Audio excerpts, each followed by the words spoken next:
Hello and welcome back to another episode of Coffee Wednesday, and this is the part of our show where we get to sit down and talk about ways to bring back the magic of reading and self-education into your life. And this week's episode, we're going to talk about 5 practical lessons that you can use in your life to go from reading something like a book a week to something like 6 books a week. So for me personally, 6 books was what I read in the month of September. I know for a lot of you nerds out there, for a lot of you competent readers out there, 6 is probably not that big of a number. But to go from July, which was, I think, one of my worst months in terms of reading, I could barely finish 1 book in July. Because in July, I was split between 6 different projects, right? I was working on a manuscript. I was producing YouTube videos every week. I was writing for my newsletter every week. Also, I was moving the entire newsletter from Substack to Ghost. That's a whole different talk show in itself. But anyway, so I was working on all these projects, and I started to realize that my attention span is getting so rusty. It's getting to the point where I couldn't even sit down and focus for 2 hours, or 1 hour for that matter. So this jump-started a pretty desperate research project for any tips or advice or tricks to regain my attention span. And I ended up reading a lot of material, did a lot of research, and dug a lot of old stuff back out from my university days to fix this problem. And I've documented a lot of what I've discovered in my 3-part series on my newsletter called Protocols for Rescuing Your Attention. And this series is going to give you a lot of the theoretical applications or a lot of the theory behind these 5 practical lessons that I'm going to share today. So all this stuff today that I'm going to share is the sort of personal takeaways from this experiment where I went from 1 book a month to 6 books a month. And I'm also going to talk about why you probably shouldn't focus on these numbers. But anyway, we're going to tackle all of that and more in today's episode. So just in case you're watching me on YouTube or watching this show on YouTube, make sure to check out the podcast feed if you want to take these episodes with you to the grocery store or to the park, or when you're at the gym. Make sure to access these episodes in the audio feed linked in the description down below. There's one for Apple Podcast, one for Spotify, or wherever you get your podcasts. So without further ado, let's get started with the 5 lessons. So lesson number 1, I want you to really reverse your thinking. Instead of getting seduced by today's video title, instead of thinking about how many books you can read, I want you to stop trying to get to a specific number. So in a sense, you should try not to think about the progress that you're making. And in fact, I wrote about this a long time ago on my newsletter titled, Why I Don't Track How Many Books I've Read. Because the actual path or the actual process of integrating learning into your life or cultivating a lifelong love for education is actually to figure out a way so that learning blends into your life organically. It's not just about carving out some sacred space for you to read as much as possible. It's not just about developing yourself into a hermit where you have to meditate in a cave for 4 hours to really make the self-education journey work, but it's all about blending reading and curiosity with the rest of your life. So that means shit could go wrong. Your car could break down, your tooth could decay, and all that stuff. And you need to find a way to organically put reading in there. So we're talking about engineering your life more than just tacking on an extra reading goal on top of it. Because if you turn a reading goal into something that you have to work on, it turns into an obligation. That means the qualitative, the sort of quality and the qualitative experiences that you're going to get out of reading is going to be substantially worse. And in a worst case scenario, you're going to actually start to resent reading, and maybe 2 years of doing a reading challenge, you're going to burn out completely and not pick up a book ever again. So that's what I want you to keep in mind.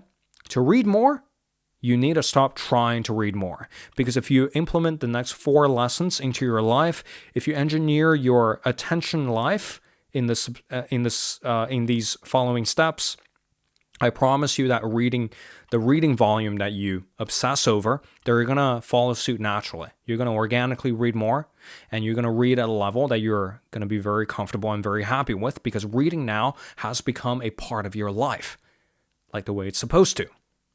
So lesson number 2 is the first step towards reorienting your life towards this blending lifelong education into your life. So lesson number 2, you have to figure out a way to make reading into your default. So a lot of conventional wisdom around reading advice, and of course I've talked about this in the past as well, and recently I just kind of came to the conclusion that we shouldn't really just add on an extra layer of reading into our lives.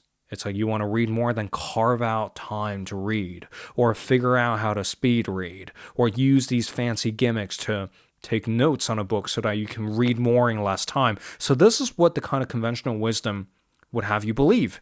So you can condense your reading time down, jam it into your busy schedule, and that's how you read more.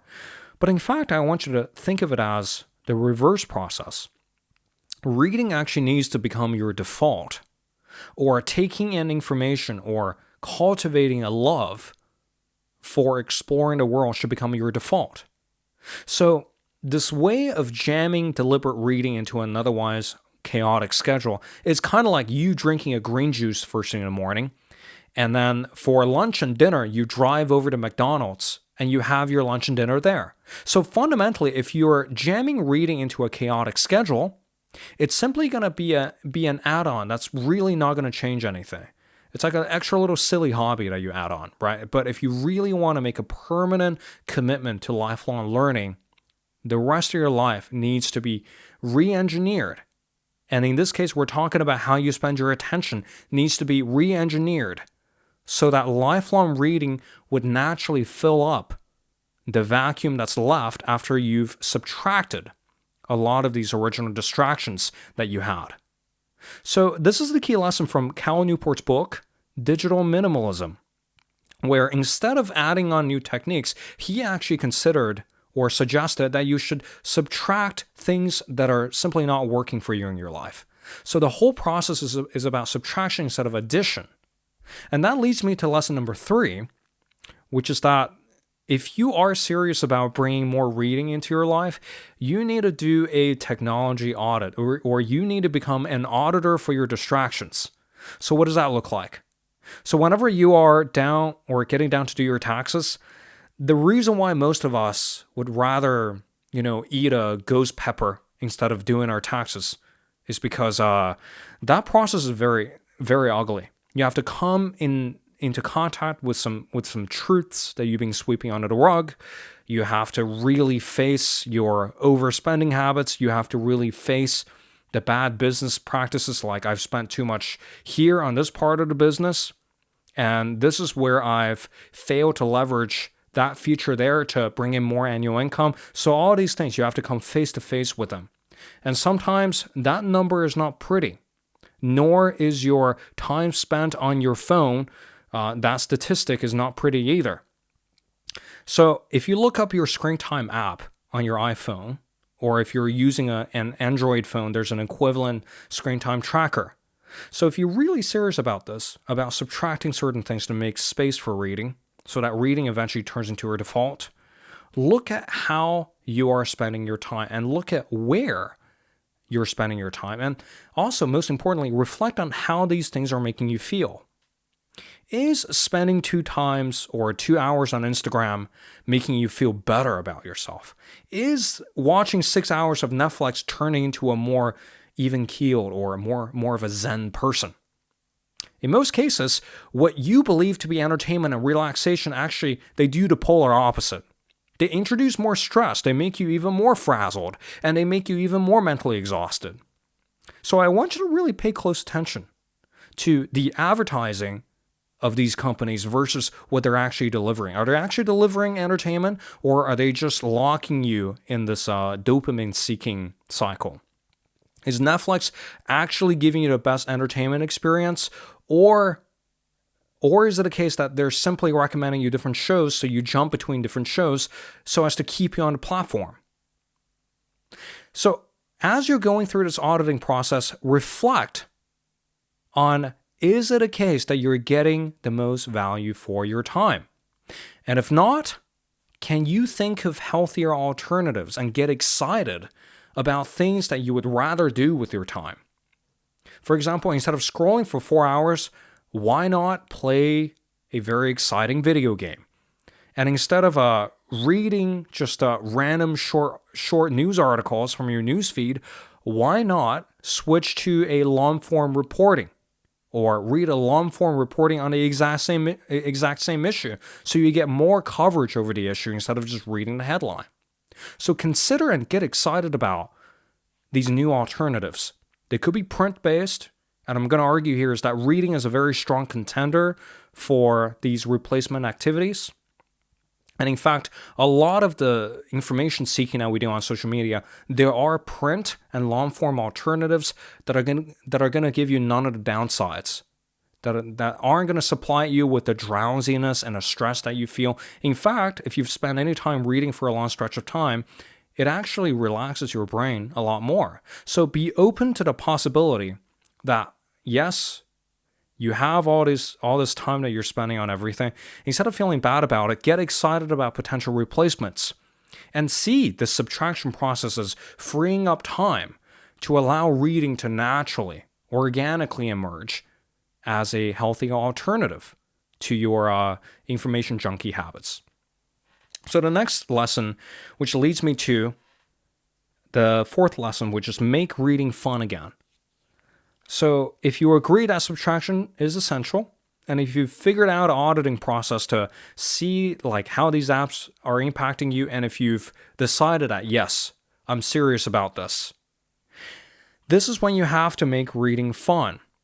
Because reading here, it needs to be a strong contender against all the digital distractions that you had. So if you've sufficiently subtracted, which means deleting all the social media apps from your phone, while finding healthier alternatives, you want to make sure that healthy alternative makes a lot more sense. You want to make sure that it kind of hits the same buttons. There's nothing worse than just simply cutting out social media with no replacements, because that kind of withdrawal is going to bring you right back to square one. But you want to make a way to make reading really fun. And the way that I would frame this is you want your reading habit to be so messy and so nonsensical and so all over the shop that you're going to start to confuse your algorithm. So this is what happened to me recently. Ever since I started stripping away all my social media apps, and ever since I started developing a lot of these protocols around when to use certain things, which I've written about in that 3-part series, go check it out if you want to. What started to happen is that the Amazon algorithm was so confused. It was so confused to the point where it started recommending me sleep apnea machines and back pillows. Why? Because my Kindle purchase history is just full of these eclectic books on weird dictionaries on criminal slangs in the Victorian era. I also read a book on how to listen to jazz, the musical structure of jazz. And another book was about the origin of statistics. I read a book on where statistics came from. And all these eclectic choices completely messed up the algorithm. And I think the algorithm thinks that I'm a 50-year-old man. So that's why I started recommending all these senior products. And I think that entire process made me chuckle. But at the same time, I feel like that's kind of the point. You want your reading to be so fun that you cannot be grouped inside a single box, so that algorithms would actually have trouble recommending you stuff. You want to get to that point, which means you need to also unwire a lot of the unhealthy reading habits that you've been building up. Do you have this kind of analysis or paralysis by analysis problem where you think to yourself, I'm going to read this book because I'm a fiction or I'm a science fiction kind of guy. I'm going to read that philosophy book there because I'm a philosophy bro, or I can't quit a book because I had a really bad experience of not finishing a book in high school, and I got completely obliterated for it. So all these examples are holding you back from actually having fun with reading. And the ideal way to have fun with reading is to let go of all categories. Simply pursue your curiosity. And you have no clue how these ideas will ultimately connect together. And that's the ultimate pleasure of learning. You get into rabbit holes. You don't know where one thing's going to lead to another. And in the very end, you figure that, oh my God, all fields of knowledge are connected. And it's my job to simply follow my curiosity into the rabbit hole. And one day, all these things will make sense. So pursue your curiosity and use this metric of confusing your algorithm as a pretty good rule of thumb, right? Because if one day you get a message or you get a recommendation that's just completely out there, if your algorithm thinks that you're a 60-year-old woman or you're a 70-year-old grandpa, accept it. That's kind of the price for reading what you want to read. Don't be afraid to be weird. That's the point. And being weird and having fun with reading is going to make this transition process from treating media and short-form content as your default into treating reading as your default, because you want this to be fun enough so that all the effort is justified. So far, we've covered subtraction. So you want to pay attention to how long you've been spending on these platforms and if they're actually making you feel better. And if they are not, slash them out and consider alternatives. And reading as a very strong contender for one of these alternatives. And this is the kind of stuff that you can put into your life. And gradually what's going to happen is that your mind will be kind of attuned to reading. Your mind will be so calibrated for reading that reading can simply turn into an exciting pastime. So whenever you feel like watching Netflix, you think to yourself, man, there's this novel that I really want to get back into. I can't stop thinking about that story. So if you find a space of time to either watch TV or read a book, you would simply pick up that book with no effort. So it's all about setting up your environment right. And it's all about, first of all, going through a decluttering process where you restrict access to these platforms, subtract, and then let your fascination with the world to naturally emerge in a form of reading. And that leads me to the last kind of fail-safe, or the last lesson that I used to read 6 books in the month of September, which is when you do want to feel like I want to get some distractions in my life. When you do feel like you want a dose of distraction, make sure that distraction is curated by you. So in a sense, lesson number 5 wants you to distract yourself deliberately. Sounds like an oxymoron when you first say it out loud, but I promise you it isn't, because a lot of the stuff that's served to you via some algorithm, they're actually not the stuff that you probably want to watch. You know, maybe 2 out of 10 times you see a reel that's like, oh, this is awesome. But we simply pay attention to what we care about, right? Probably 20 other reels simply did not have, or they simply didn't hit any of your interest points. And what's gonna eventually happen is that your default response is actually watching a bunch of stuff that you didn't even want to watch. And this creates those weird scenarios where you go on YouTube to look up one thing, and then 6 hours later, you realize you ended up like in a really weird corner of the internet. And all of a sudden you're looking into, the material that's used to construct helmets for a Japanese warrior. You wander into one of these corners, even though you started off probably from a video about how to change your car oil. So these algorithmically motivated content loops will simply lead you to a place where you didn't really intend to land there when you first started off your media binge. And this is the power, and I think the culprit of your free time, or wasting your free time, because where you start is not where you end up. And in an ideal world, where you start is exactly where you end up, because you're too busy using what you've learned to live your life. And what I'm suggesting here is that that's where we need to get back to.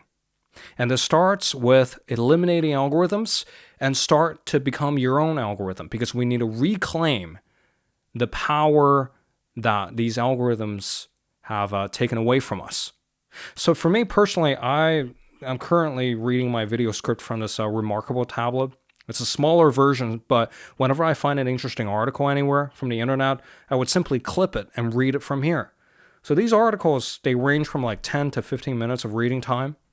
And whenever I get a minute in a waiting room, when I'm going for a chiropractor appointment or a dentist appointment, I would simply whip it out and read for 5 to 10 minutes as a deliberate source of distraction. Some of the stuff that I've been reading is simply fascinating. A lot of newsletters on literary history. Read a lot at The Honest Broker. I really love that newsletter.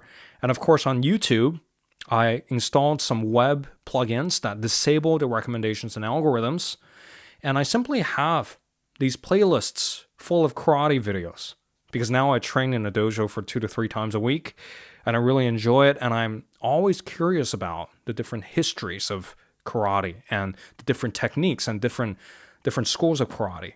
And I have lists of 2-hour-long videos diving into the history. And I have lists of practical applications of karate and then lists of martial art history. So all this stuff, I can't get enough of it. But the point here is not to eliminate all distractions. You just need to take back the control that these algorithms used to have on you. You just need to take your agency back so as to say that, look, I know I'm going to feel like distracting myself with something, but if you get to be the one to have the power over that curation process, to distract yourself deliberately, what you're going to realize is that transitioning back to doing what you're supposed to do isn't that hard, because you don't have an algorithm there trying to keep you on the platform. You simply decide a parameter for how long you're going to spend on a certain thing without getting into a vortex of sucking, or instead of developing a vortex of content that's going to suck all your time away. So those are the 5 lessons, and these are the practices that had allowed me to go from 1 book a month to 5 to 6 books a month.